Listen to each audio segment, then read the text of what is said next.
నిన్న ప్రతిపక్ష నాయకుడు మాజీ ముఖ్యమంత్రి జగన్మోహన్ రెడ్డి గారు పాత్రికేయ సమావేశాన్ని ఏర్పాటు చేశారు. అందులో కొన్ని ప్రశ్నల్ని ఒక ప్రశ్నల్ని సంధించారు. ఆయన ఈ రాష్ట్రం మొత్తం అసలు ఏ సమాధానం వస్తుందో చూద్దాం అని వెయిట్ చేశారు చాలా క్యూరియాసిటీగా. ఎందుకంటే దాన్ని ప్రెస్ మీట్లో చెప్పడమే కాకుండా ఓన్ ట్విట్టర్లో ఇటువంటి అకౌంట్లో కూడా దాన్ని పోస్ట్ చేయడం, ప్లాట్ఫామ్స్ మీద దేశంలో అన్ని రాజకీయ పార్టీలకు కూడా పంపడం. వెయిట్ చేసే కాలంలో ఎప్పటిలాగే నాకు కొద్దిగా అనుభవం ఉన్న వాళ్ళు అట్లే ఊహించలేదు, కానీ కొత్త బేతాల కథ అందామా, కాకమ్మ కథలు అందామా, కొత్త కథ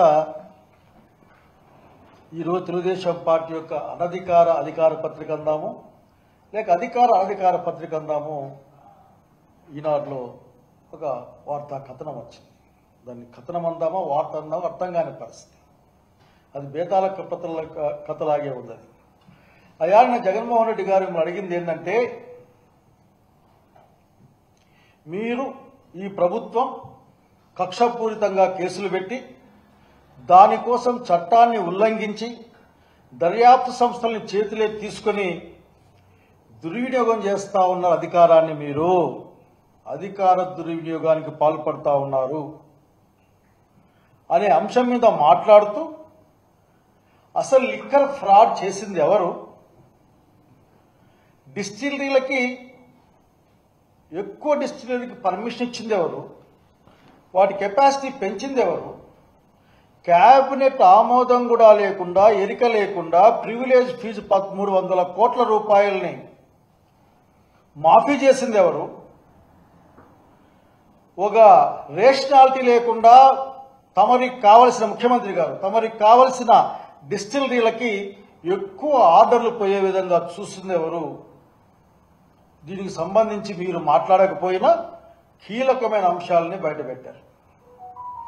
ఆనాటి లిక్కర్ ఫ్రాడ్లో, స్కామ్ ఫ్రాడ్లో ఇంకొక మీనింగ్ కూడా ఉంది. స్కామ్ డిస్ఆనెస్ట్ అనే ఒక మీనింగ్ కూడా ఉంది. ఆ ఫ్రాడ్లో స్పష్టంగా అడిగాడు ఆఖరికి, అయ్యా మీ సంతకాలు ఉన్నాయి, మీ ఎక్సైజ్ మినిస్టర్ సంతకాలు ఉన్నాయి, మరి మీరు సమాధానం చెప్పాలా. ఎక్కడైనా సరే సీఎంఓ నుంచి మా సంతకం ఉందా చూపించమని ఛాలెంజ్ చేశాడు ఆఖరికి.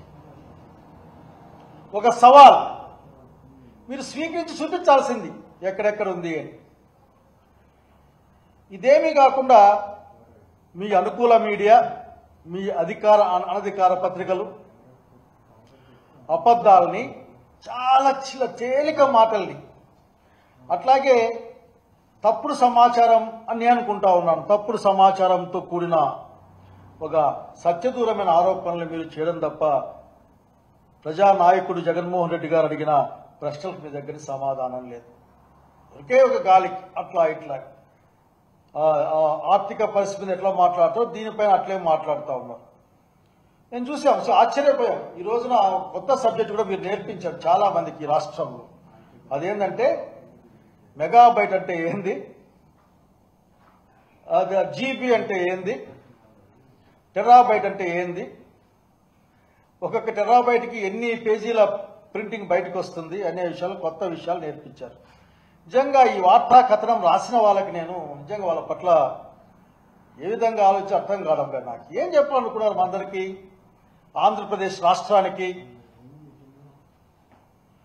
మీ దగ్గర ఏ ఆరోపణలు ఉన్నాయి, ఆరోపణలకు మీ దగ్గర ఉన్న ఆధారాలు ఏంది, కేవలం వ్యక్తులు ఇచ్చిన, నిన్న స్పష్టంగా ప్రకటించారు జగన్మోహన్ రెడ్డి గారు, ఇదిగో పలానా సీఎండీగా ఉన్న వసుదేవరెడ్డి గారు కానీ అట్లాగే కింద ఉన్న 2 ఎంప్లాయీస్ ఇచ్చిన స్టేట్మెంట్ల మీదే మీరు ఏ విధంగా మాట్లాడతారు, మీ దగ్గర ఉన్న ఆధారాలు ఏవి అని.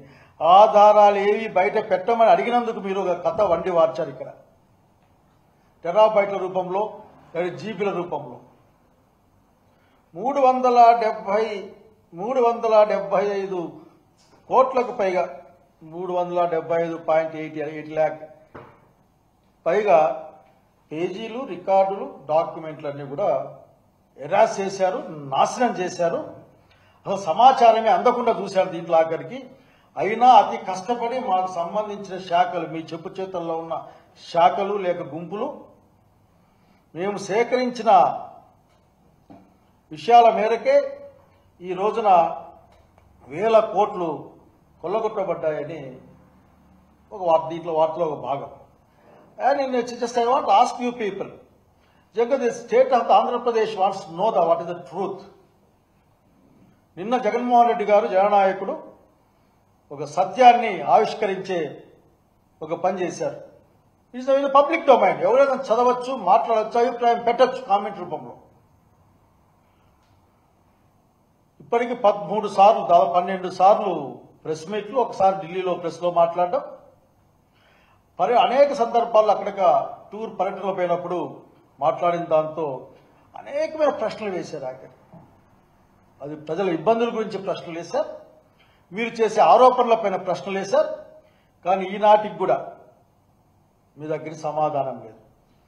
మీరు ఎంత హైడ్ చేద్దామనుకున్నా, ఎంత దాచిపెడదామనుకున్నా సత్యం అనేది నిప్పు లాంటిది. అది ఎవరైనా సరే అది అన్ని పొరల్ని కాల్చుకొని బయటకు వస్తుంది. Nobody kill truth. ఈ భూమి మీద అత్యంత గొప్ప శక్తివంతమైన విషయం ఏదో ఉందంటే నిజం మాత్రమే. నిజం ఎప్పుడోసారి బయటకు వస్తుంది. Is proved beyond the centuries. కనుక యుగ యుగాలుగా ఇది ప్రూవ్ అయిన విషయం. కనుక సత్యాన్ని మీరు దాచిపెట్టే ప్రయత్నం చేస్తూ ఉన్నారు, మేము సత్యాన్ని చెప్పే ప్రయత్నం చేస్తూ ఉన్నాం. మీరు ఈరోజు రాసిన లేఖ, ఎందుకంటే ఆల్మోస్ట్ అఫిషియల్ పేపర్ కింద లెక్క ఇది, డిలీట్ చేశారు. ఎక్కడెక్కడ డిలీట్ చేశారు? ముడిసరుకు కొన్నవాడు, అమ్మినవాడు, చిల్లరగా కొనుక్కున్నవాడు, లేక తాగినవాడు, బివరేజ్ కార్పొరేషన్లో ఉన్నవాడు, దాదాపు అనేక అంచెలంచెలుగా సమాచారం ఉంటుంది కదా.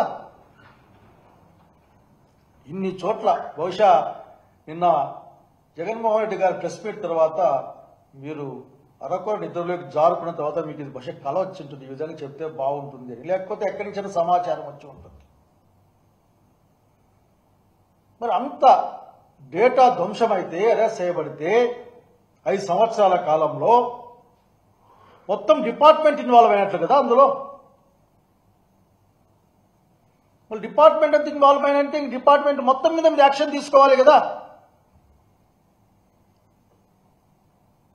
మరి మీకు అనిపిస్తలేదా 375 కోట్ల పేజీలకు అసలు ఏంటిది? నిజంగా మీ యొక్క ఇమాజినేషన్ సైజుకి నేను ఆశ్చర్యపోతా ఉన్నాను. అన్ని పేజీలు ఒక డిపార్ట్మెంట్లో ఎరాస్ చేసేస్తే గూగుల్ డ్రైవ్లో ఉంటే గూగుల్ డ్రైవ్లో ఉంటాయి. ఒకవేళ తక్కువ స్టోరేజ్ ఉంటే అదేదో మధ్యకాలంలో లైట్లో ఉన్నట్టు ఏదో పెడతాం దాంట్లో ఉంటాయి. లేదా అమ్మిన వాని దగ్గర ఉంటాయి, కొన్నవాని దగ్గర ఉంటాయి. దీన్ని నాశనం చేసేందుకోసం మీరు చెప్పిన మాటకి మరింత భయం వేస్తుంది.